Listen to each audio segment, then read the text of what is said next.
Alora's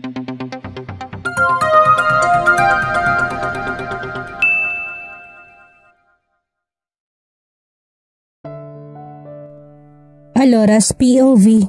Naging busy ako ng araw na yon. Pagkatapos ko kasing mag-enroll ay pinuntahan kong bagong gawang building at nagkampo pa ako sa dati kong office dahil may pinirmahan pa ako.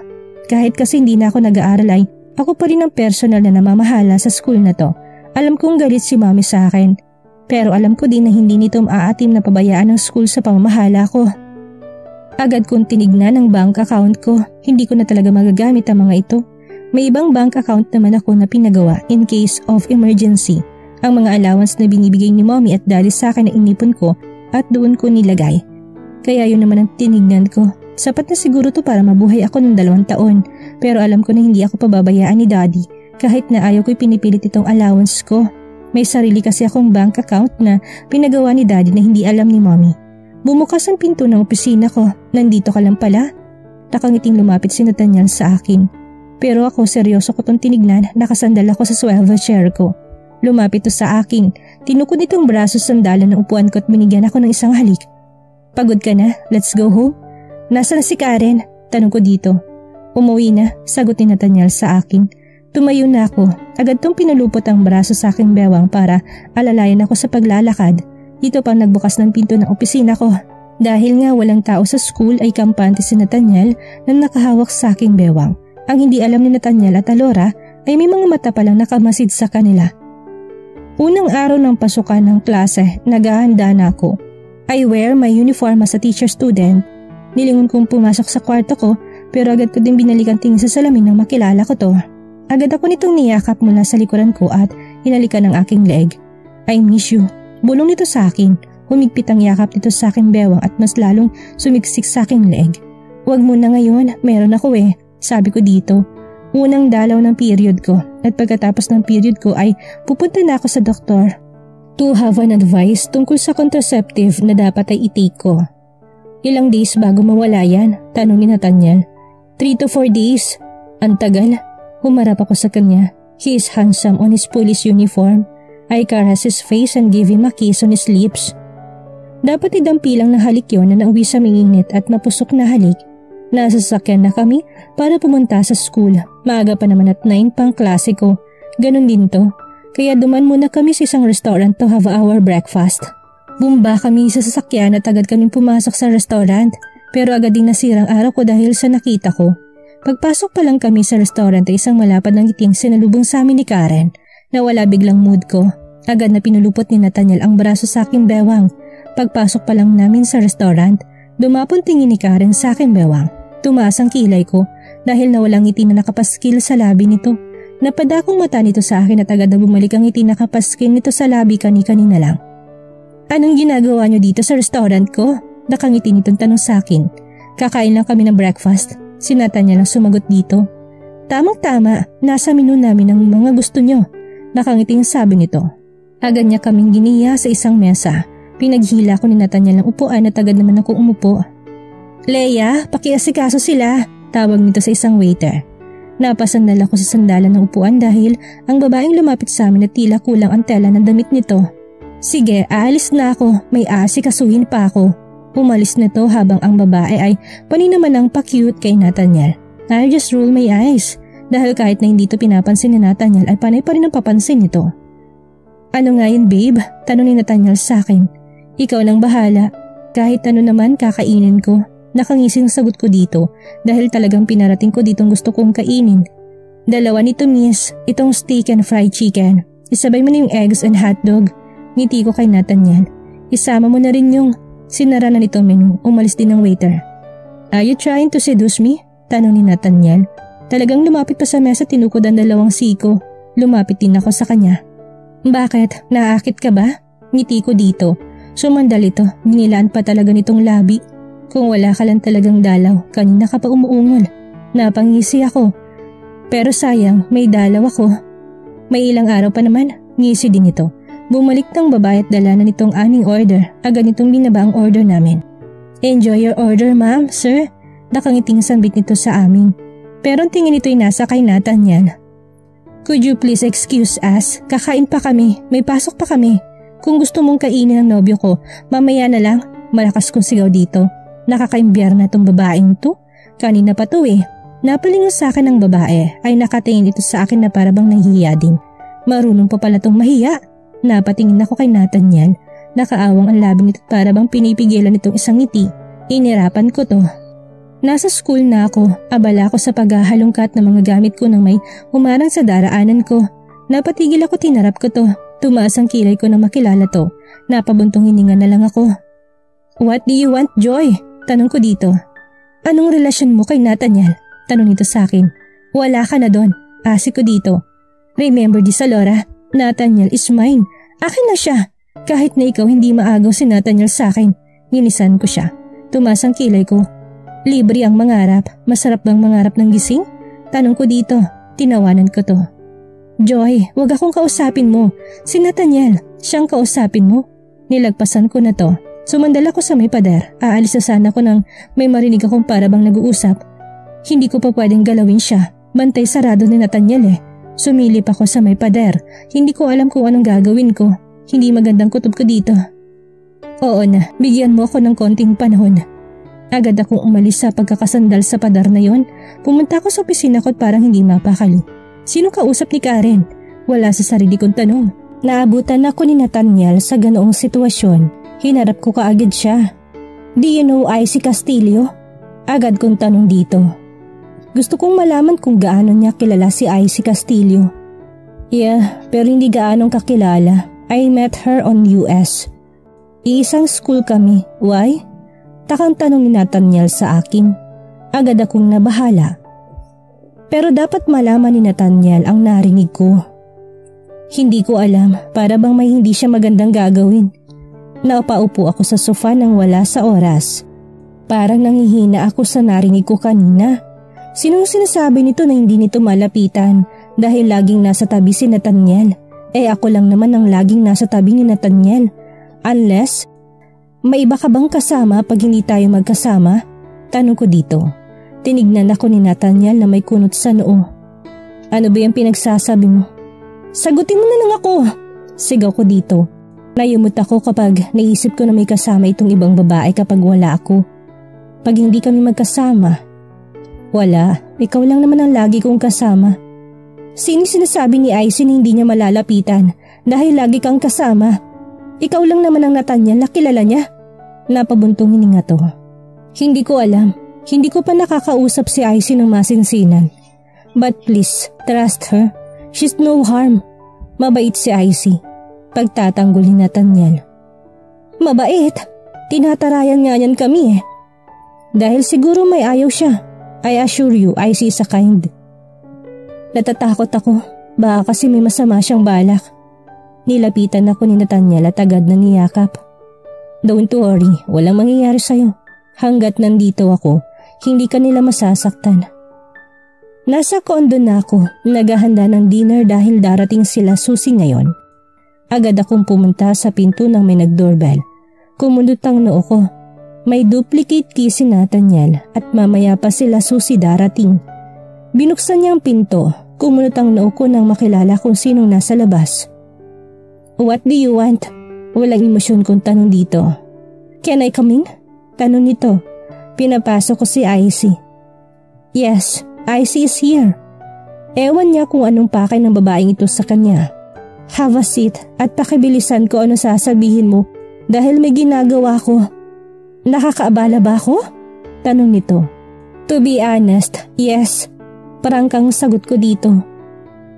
Gusto ko lang naman makipagkaibigan sa'yo. Kung noon ayaw ko lumapit sa'yo, ngayon ay gusto na kita maging kaibigan. Sabi nito sa akin.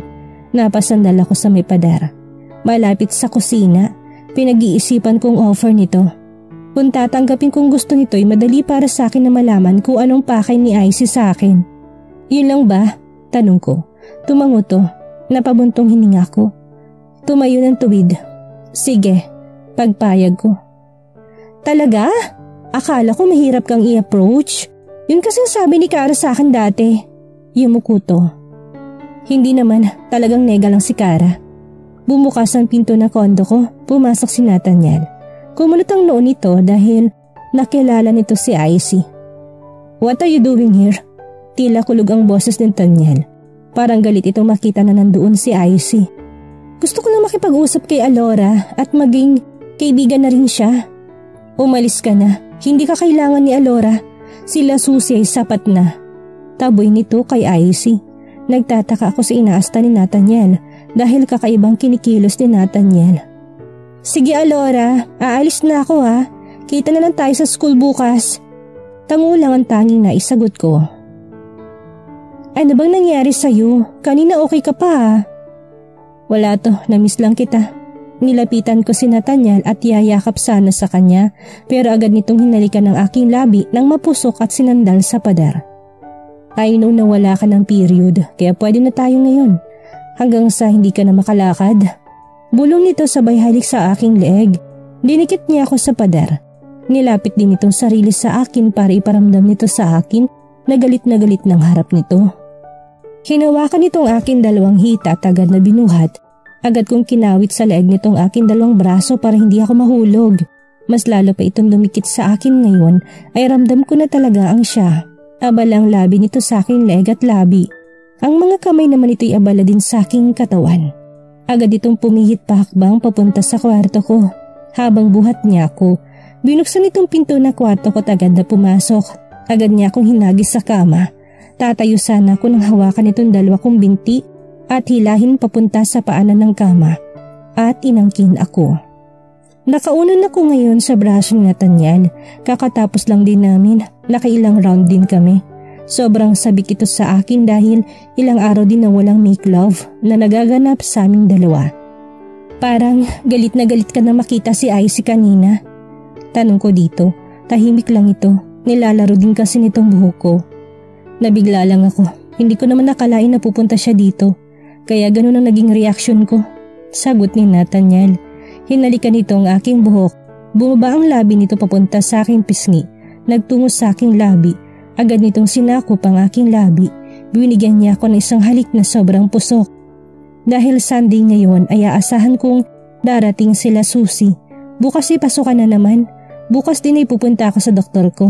Nakalimutan ko ng bumisita. Bukas ng hapon pupunta ako sa doktor ko. Inform ako dito. Samahan kita. Busy ka sa practice mo bukas hindi ba? Malapit ng foundation day at lalaban kayo. Mas importante ka, sasamahan kita, sabi ni Nathaniel. Hinalikan itong aking ulo. Agad akong bumangon at pumunta sa banyo para maligo. Dahil anumang oras ay darating na sila Susie. Nasa kusina ako nang pumasok si Susie. Himala, walang kababalaghang nagaganap ngayon. Tawang sambit nito. Sa tuwing nagpupunta kasi sila dito, ay naabutan talaga nila kami ni Nathaniel na may ginagawang kababalaghan sa kusina. Mabuti nga yun, behave si Nathaniel ngayon. Masaya kong wika dito, nakatingin ito sa akin at saka ngumiti. What? I am happy for you. Hindi ko na masukat akalain na si Nathaniel pala nagpapasaya sa'yo ng ganyan. Iba ng Alora na nakikilala ko ngayon kesa noon. Ngayon ang buhay mo'y puno na ng kulay. Ngumiti ito pero hindi umabot sa mga mata nitong ngiting yon. Bakit tila malungkot ka? Tanong ko dito. Wala to, masyadong madramang buhay ko. Hindi mo matatago sa akin ang lahat, Susie. Alam ko may pinagdadaanan ka at alam kong balang araw ay magsasabi ka din sa akin. Kamusta na pala mga negosyo mo? Tanong ko dito. Balita ko kasing nagtayo ito ng negosyo. Ayun, okay naman. Isang malakas na tugtog ang bumungad sa amin nang nakarating kami sa bar. Nagdesisyon kasi kami na magbar dahil paniguradong bukas ay magiging busy na kami sa buhay. Agad na pinulupot ni Nathaniel ang braso sa aking bewang at agad na hinapit papalapit dito. Tapos ay hinalikan ng aking buhok. Agad kami umupo nang makakita kami ng bakanting mesa at umorder na si Susie. Hi guys! Masiglang bati ni Icy sa amin. Hindi ko alam kung coincidence lang bang ito or ano. Agad na humigpit ang braso ni Nathaniel na nakapulupot sa akin ay kinalingon ko dito. Pero agad nitong sinakop ng mainit at mapusok na halik. Ang aking labi na agad ko namang ginantihan. Gosh! Respeto naman sa single! Ungot ni Susie. Humiwalay naman agad si Nathaniel sa akin. Pero ang ulo nito'y sumiksik sa aking leeg. Dumating ang order namin, isang bote ng tequilang in-order ni Susie. Have a seat, Icy. Join us. Yaya ni Susie dito. No need. Gusto ko sanang makausap si Nathaniel. Mukhang busy naman siya. Hindi yan busy. Nagpapa-baby lang yan kay Alora. Babe, tawag ko dito. Ungol nito. Gusto kang kausapin ni Icy. Umangat ang ulo ni Nathaniel at tinignan si Icy na sobrang lamig. Hindi naman nag-iwas ang tingin ng babae. Napabuntong hininga si Nathaniel pero tumayo naman ito. Agad na umalis si Icy at sumunod si Nathaniel. Pero palaisipan pa rin sa akin kung anong pag-uusapan nila. I am just curious. Ano pag-uusapan nila? Sundan mo. Agad akong tumayo. Sinundan ko sila. Napasandal ako sa pader nang makita si Nathaniel at Icy sa gilid. Please, Nathaniel. Pakiusap nito kay Nathaniel. No, Alora is out of this. Hindi ako papayag. Kailangan ko lang siyang makausap. Kailangan ko ng permiso mo. Kumunot ang noo ko dahil kung gusto akong makausap ni Icy, bakit kailangan pa ng permiso galing kay Nathaniel? Ilang ulit ko bang sasabihin sa'yo? Lubayan niyo si Alora! Sigaw ni Nathaniel. Siya na lang ang pag-asa namin, Nathaniel, para malutas ang kaso na to. Still no. Agad akong umalis sa kinatatayuan ko nang maramdaman ko na pabalik na si Nathaniel. Ano bang pinag-uusapan nila? Hindi ko maintindihan. Ano ang ibig sabihin na ako makakalutas ng kaso na hinahawakan ni Icy? At ang masaklap, ano ba si Icy? Anong trabaho niya? Dapat ko bang pagkatiwalaan si Icy? Bumalik si Nathaniel na may galit sa mukha at mga mata nito. Agad itong umpo ng padarag. Inakbay nitong braso sa aking balikat at agad na hinapit papalapit dito. At walang sabi-sabing hinalikan ng mapusok ang aking labi. Kinabukasan, naghahanda na ako para pumasok. Kakatapos lang namin maligo ni Nathaniel. Nasa kusina ko na pumasok to. May practice kayo ngayon? Tanong ko dito. Kasali kasi ito sa basketball team ng criminology department. Oo, sagot nito sa akin. Nod ka, yaya nito sa akin. Ngitian ko to. I'll try pag hindi ako busy mamaya, sabi ko dito. Napatingin nito sa akin. Wala ka ng oras sa akin, sabi ni Nathaniel sa akin. May tampo sa boses nito kaya hindi ko napigilan ng tumawa. Alam mo, baliw ka. Anong wala? Ano pa ba to? Halos araw-araw na tayo magkasama. Yes, araw-araw nga. Pero sa school, halos hindi mo ako pinapansin. Tumayo ko't nilapitan ko to. Niyakap kito agad na nahilig ang ulo sa may tiyan ko. Naging malikot na din ang mga kamay nito. Alam mo namang busy ako, hindi ba? Hindi lang sa pag-aaral, pati na din sa pag-aasikaso ng school. Alam ko naman yun. Araw-araw din naman tayong magkasama. Sabi ko dito. Hinapit niya ako sa bewang at pinaupo sa kandungan nito. Agad nitong sinakop ang labi ko na sobrang pusok. Naghiwalay kami sa isa't isa. Nahabol ang aming hininga. Pinagdikit nitong aming mga noo. Basta tandaan mo ha, mahal na mahal kita. Madamdamin itong sambit sa akin. Ang drama mo, mahal din naman kita, sabi ko sabay dampi ng halik sa labi nito.